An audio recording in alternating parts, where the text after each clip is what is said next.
Listen closely, my friends. Disrespect does not usually arrive like thunder. It arrives quietly.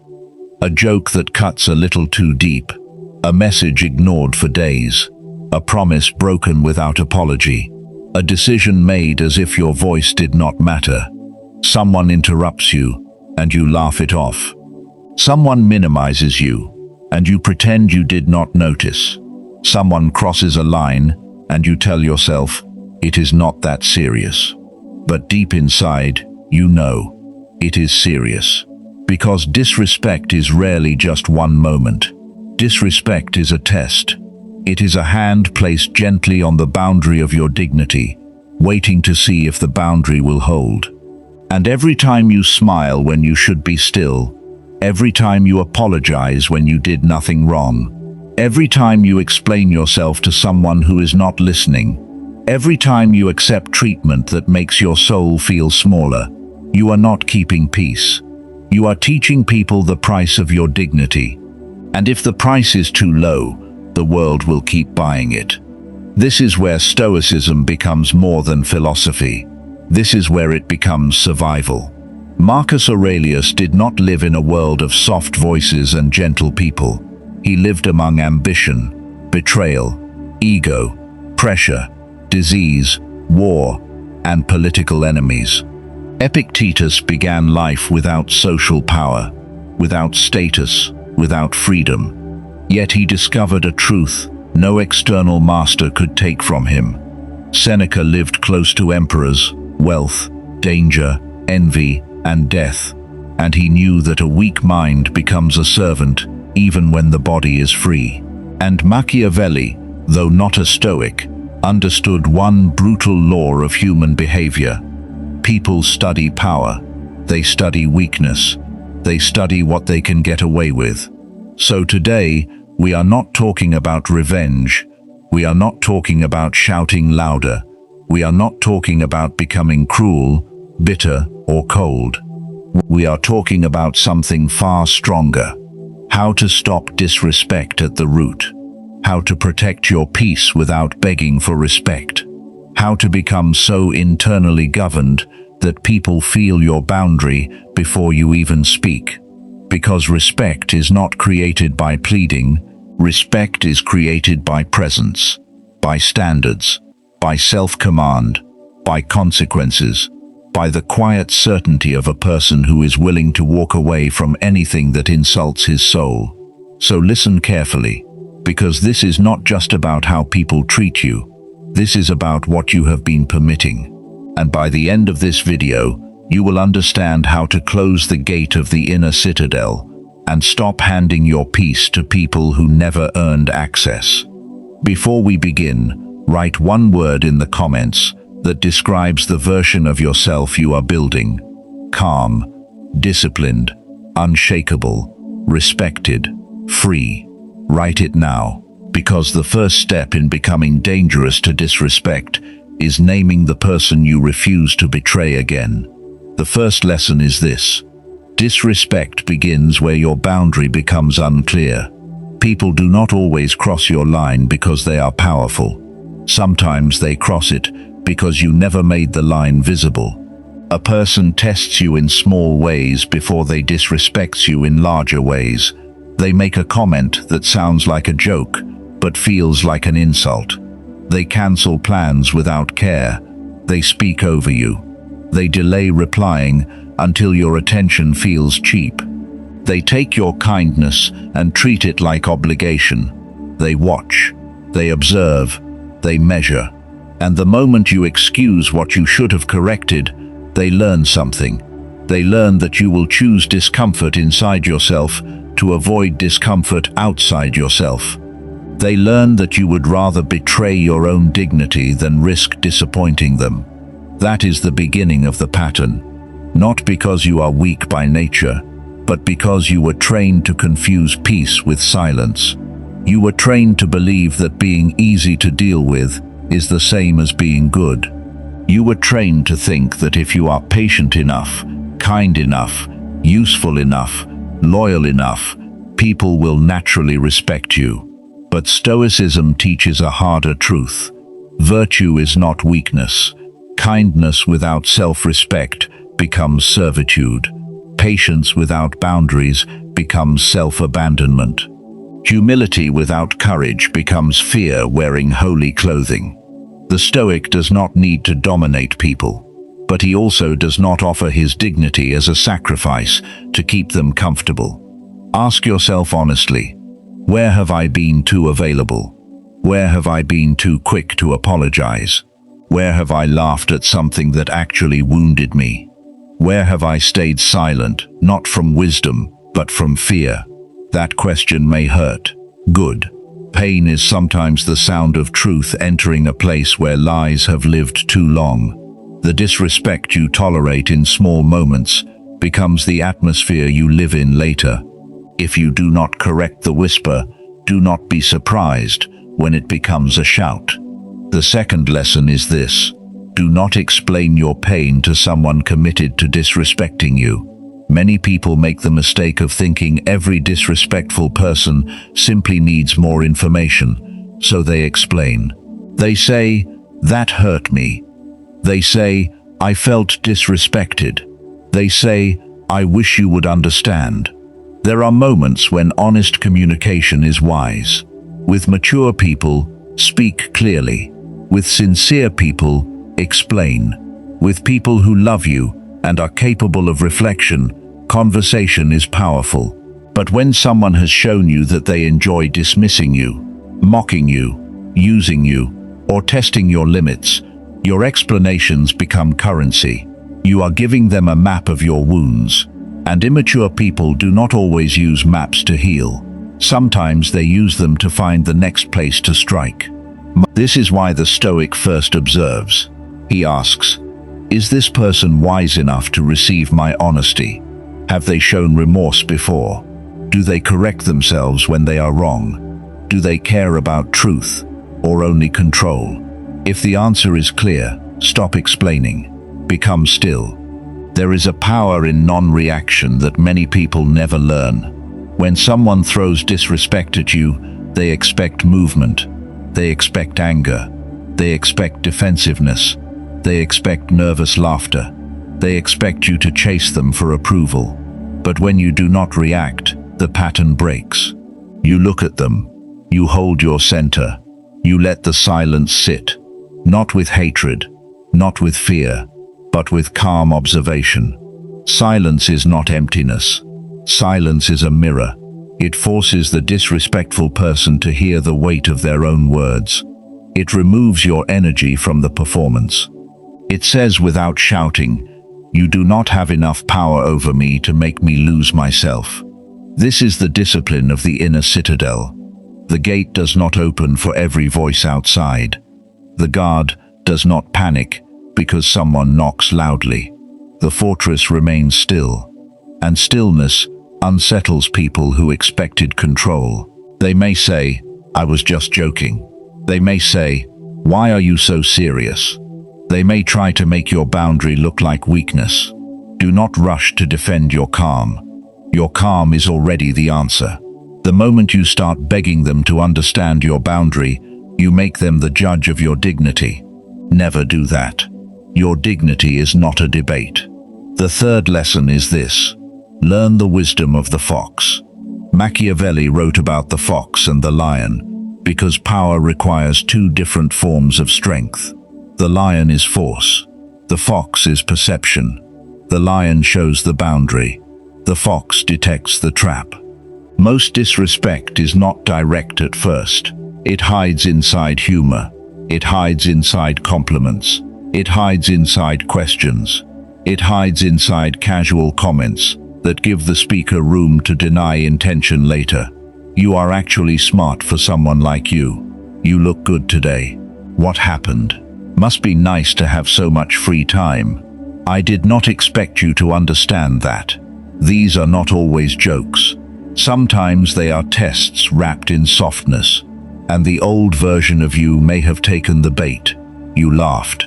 You explained. You defended yourself.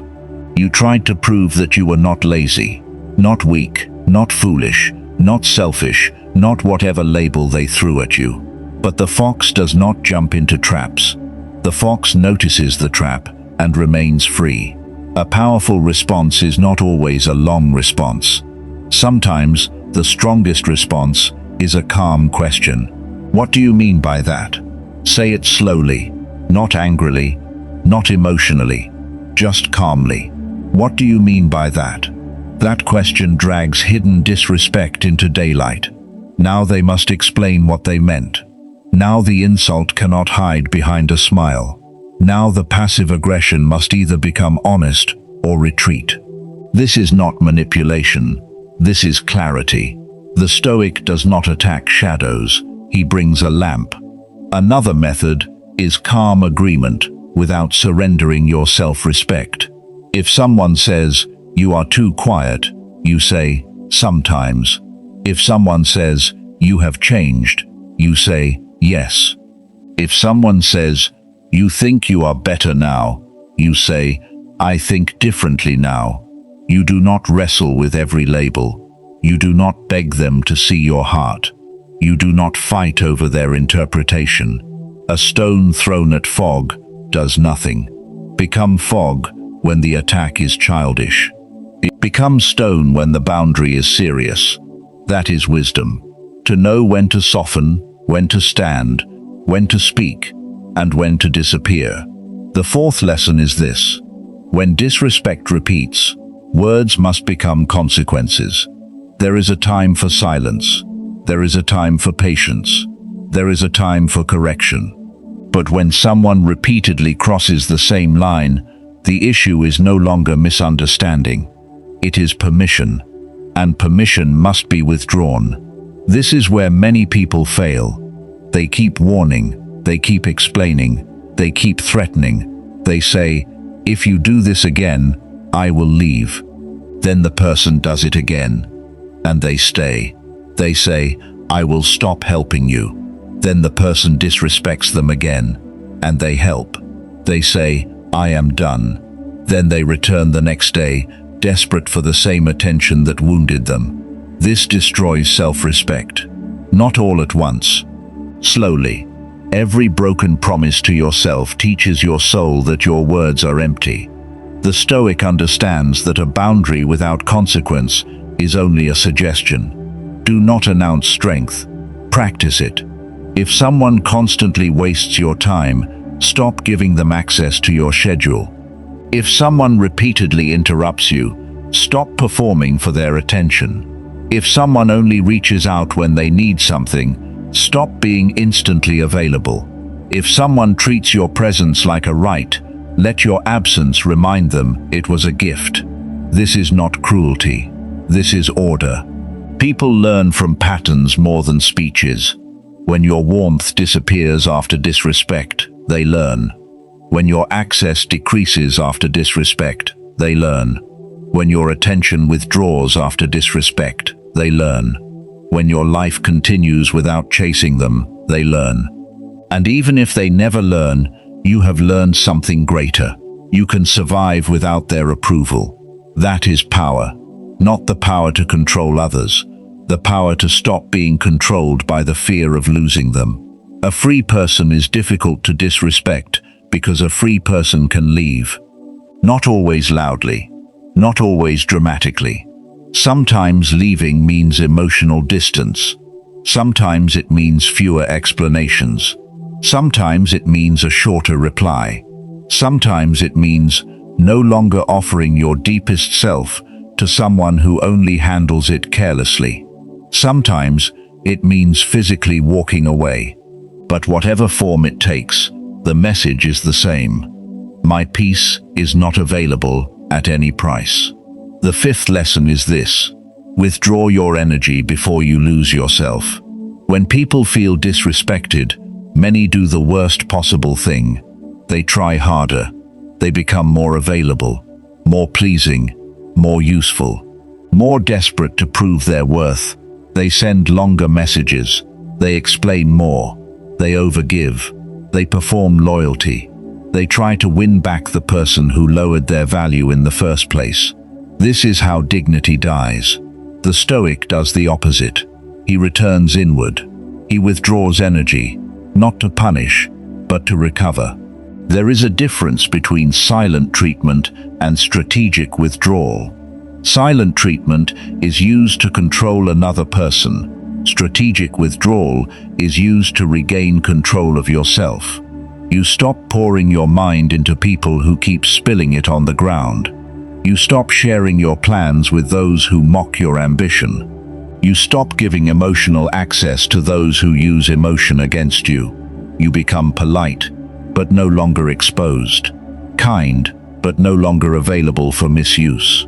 Calm, but no longer soft in places that require structure. The warmth you carry is valuable. Do not give it to those who treat it as cheap. Memento mori. Remember that life is short. How many years will you spend begging people to treat you with basic dignity? How many nights will you lose replaying conversations with people who slept peacefully after disrespecting you? How much of your future will you trade for the approval of someone who cannot even govern their own character? Your attention is life. Where your attention goes, your life is spent. So spend it wisely.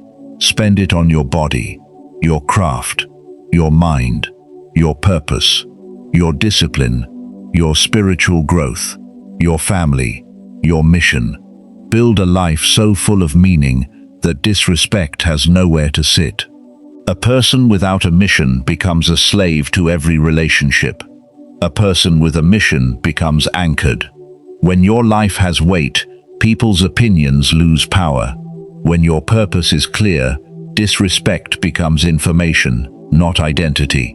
You do not collapse, you adjust, you move, you build. The sixth lesson is this: you must raise your self-respect baseline. This is the deeper work. Because sometimes the reason disrespect stays in your life is not because you cannot see it.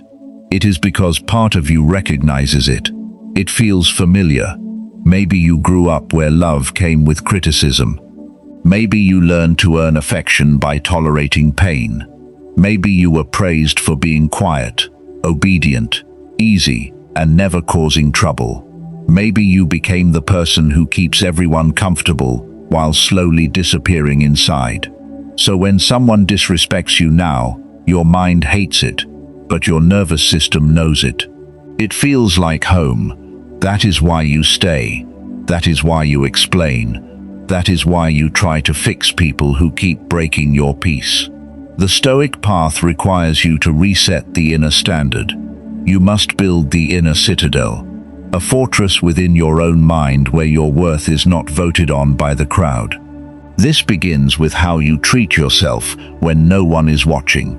If you break every promise to yourself, disrespect will feel normal. If you constantly speak to yourself with contempt, other people's contempt will not shock you. If you abandon your own goals, you will tolerate people who abandon your needs. If you do not honor your own time, others will waste it. Self-respect is not an affirmation, it is evidence. Every time you keep a promise to yourself, you lay a brick. Every time you wake up when you said you would, you lay a brick. Every time you work instead of procrastinating, you lay a brick. Every time you refuse a useless argument, you lay a brick. Every time you walk away from what weakens you, you lay a brick. Every time you choose discipline over emotional hunger, you lay a brick. Eventually, the inner citadel becomes visible. Not because you announce it, because people feel it. Your posture changes, your voice changes, your eyes change, your silence changes. You stop begging to be chosen. You stop apologizing for existing. You stop shrinking to make others comfortable. You enter rooms with the quiet energy of someone who belongs to himself. And that energy changes how people approach you. Not everyone will like it. That is fine. You are not building yourself to be liked by everyone. You are building yourself so you never again betray yourself for acceptance. The seventh lesson is this: courage must be practiced in small moments. You do not wait for a dramatic confrontation to become strong. Strength is built in ordinary situations. The next time someone makes a passive comment, pause. Do not laugh automatically. Do not rush to explain. Do not fill the silence because you are nervous. Pause. Look at them calmly. Let 3 seconds pass. Then decide. Maybe you say nothing. Maybe you ask, "What do you mean by that?" Maybe you say, "Do not speak to me like that." Maybe you say, "Let us keep this respectful." Maybe you simply leave the conversation. The words matter less than the energy behind them. The energy must say, "I am not afraid of your reaction." At first, your heart may race. Your hands may shake. Your voice may feel strange. That does not mean you are weak. That means you are training. Courage is not the absence of fear. Courage is refusing to let fear govern your behavior. Epictetus taught that difficulty reveals what we have trained for. A disrespectful moment is training. A delayed reply is training. An insult is training. An interruption is training. A boundary is training. Each moment asks, will you abandon yourself again, or will you stand? You do not need to become loud. You need to become firm. You do not need to become harsh. You need to become clear. You do not need to win the room. You need to keep your soul. That is the victory. Every small act of courage rewires your identity. The first time is hard. The second time is still uncomfortable. The third time something changes. You begin to trust yourself. You begin to feel that you are no longer helpless inside your own life.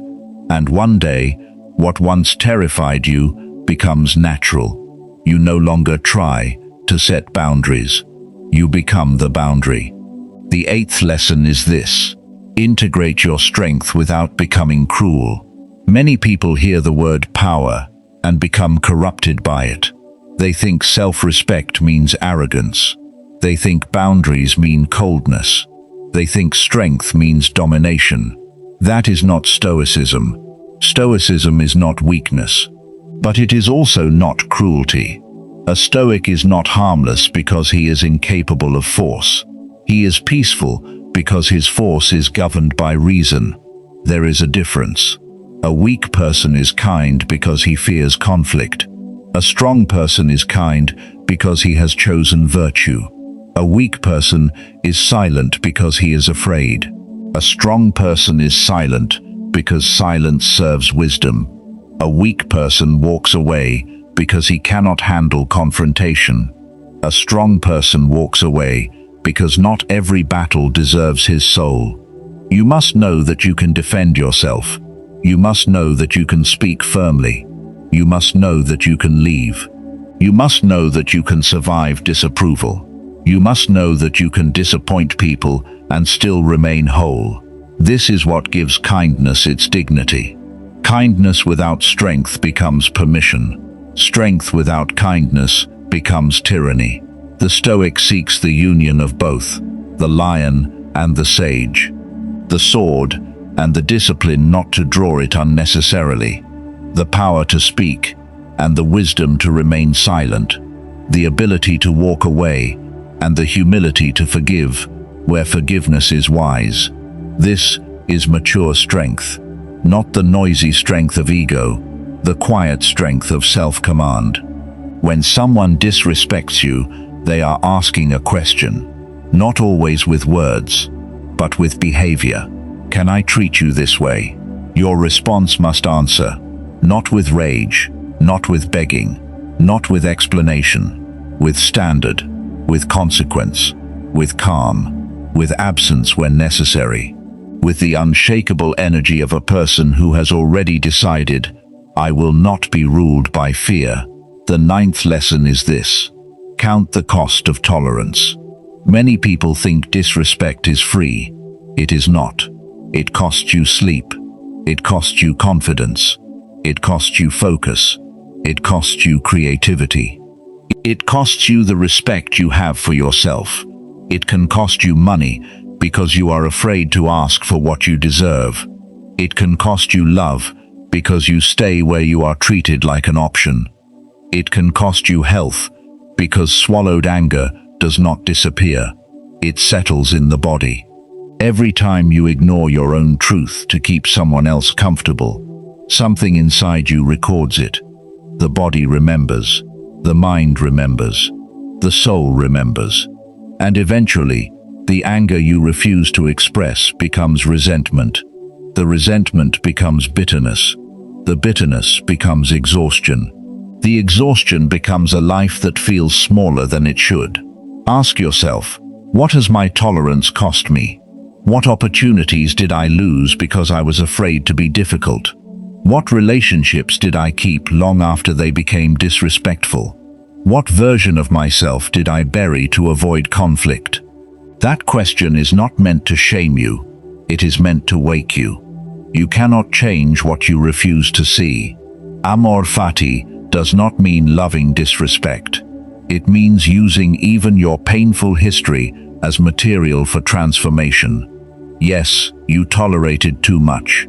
Yes, you stayed too long. Yes, you explained too often. Yes, you betrayed yourself before. Now use it. Let the shame become wisdom. Let the regret become a boundary. Let the pain become discipline. Let the old weakness become the foundation of a stronger self. The past is not a prison if you turn it into training. The 10th lesson is this: transcend the need for their apology. There is a level of freedom where you stop waiting for people to understand what they did. You stop waiting for the perfect apology. You stop waiting for them to admit they were unfair. You stop replaying the conversation in your mind, hoping one day they will see your worth. Some will never see it. Some will never apologize. Some will rewrite the story. Some will call you sensitive because they cannot call themselves wrong. Let them. Their inability to understand your value does not reduce it. Their refusal to respect your boundary does not invalidate it. Their distorted version of you is not your identity. The Stoic accepts reality, not because reality is always pleasant, but because fighting illusions wastes life. People project their wounds. They project their insecurity. They project their fear of being small. Sometimes you are not being judged by truth. You are being judged by someone's unhealed pain. See it clearly. Do not absorb it.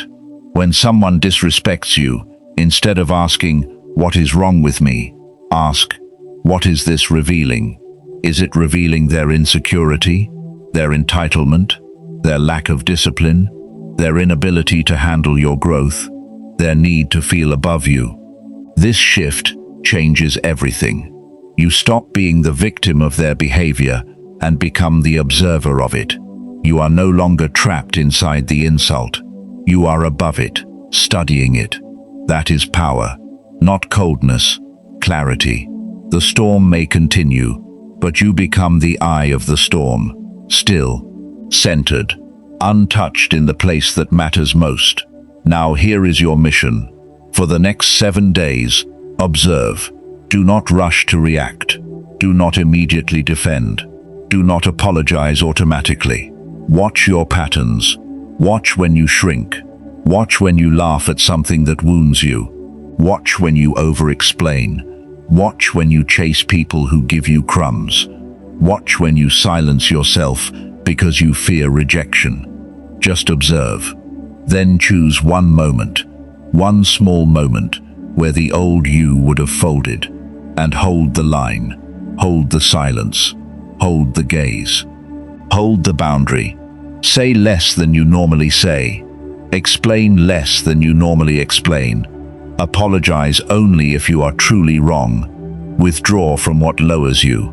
Stand where you used to disappear. That one moment will matter, because self-respect is rebuilt one decision at a time, not in theory, not in fantasy, not while watching videos. In real life, in your next conversation, in your next temptation to shrink, in your next opportunity to choose dignity over approval. Understand this clearly. You will not become unshakable in one day. You will fail. You will react emotionally. You will let something slide and regret it later. That is part of training. Do not collapse into shame. Return. Sharpen the sword, rebuild the wall, walk the path again. Marcus Aurelius reminded himself every day, because even emperors must practice. Epictetus trained students again and again, because freedom is not automatic. Seneca wrote about virtue, because the soul must be corrected repeatedly. So do not seek perfection, seek direction. Each day, become harder to manipulate, harder to provoke, harder to disrespect, harder to pull away from your center. The world does not respect what constantly begs. It respects what stands, not loudly, not violently, not arrogantly, but firmly. Your life should answer disrespect before your mouth does. Your posture should answer. Your boundaries should answer. Your absence should answer. Your discipline should answer. Your peace should answer. And the answer should be clear: no, I do not abandon myself anymore. So remember what you have learned. Disrespect starts small. Do not ignore the first test. Silence can break the script. Use it wisely. The fox sees the trap. The lion protects the territory. Repeated disrespect requires consequence, not endless explanation. Withdraw your energy from those who misuse it. Build a life that does not depend on their approval. Reset your self-respect from the inside. Practice courage in small moments. Become strong without becoming cruel. Count the cost of tolerating what weakens you. And finally, stop waiting for people to become different before you become free. This is Stoicism. Not soft words, not empty motivation. Training, discipline, inner sovereignty. The building of a mind that cannot be purchased by approval or broken by disrespect. Now choose one principle from this video and practice it for the next 7 days. Will you practice silence, boundaries, strategic withdrawal, self-respect, courage, emotional control? Comment your principle below. Let this community know what you are building. And subscribe to Stoic Path for more deep Stoic wisdom, discipline, emotional control, and ancient philosophy for modern life. Because this path is not for people who want to complain about disrespect forever. It is for people who are ready to become impossible to disrespect. Not because the world becomes kinder, but because you become stronger. Guard the inner citadel. Move with discipline. Let your peace become expensive, and never again make your dignity negotiable.